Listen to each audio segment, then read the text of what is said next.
Nights at Freddy's 2 is the sequel to the surprisingly box office hit Five Nights at Freddy's 1. The sequel does some things better than the first, but at times is just way worse, in my opinion.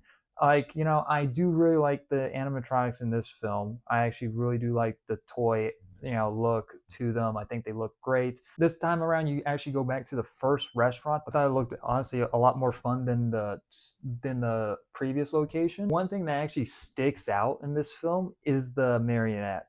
I thought the puppet looked fantastic in this film. The way that it moves, it was actually the only thing that was creepy in the whole entire film. And they kind of have an interesting set piece when you have like McKenna Grace going to like the original location, and she has this kind of like paranormal TV show. It's kind of the similar thing in the first one where you have these people break in and the animatronics start killing them and actually start like doing things.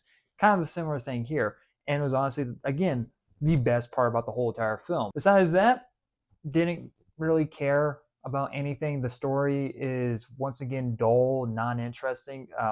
You kind of follow again Mike, but it just seems like they have Josh Hutcherson to be in this film because they probably signed him up on a free movie deal contract, and so he's just kind of has to be in it. But they don't really do anything with this character this time around. He's just kind of there.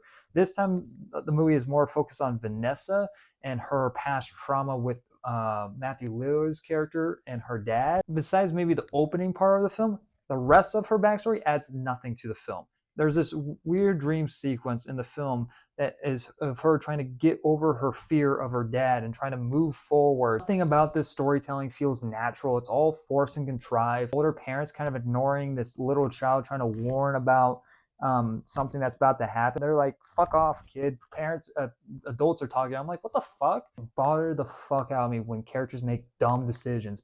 I'm going back to the McKenna Grace's character in her group, and like their whole purpose is to film like paranormal activities.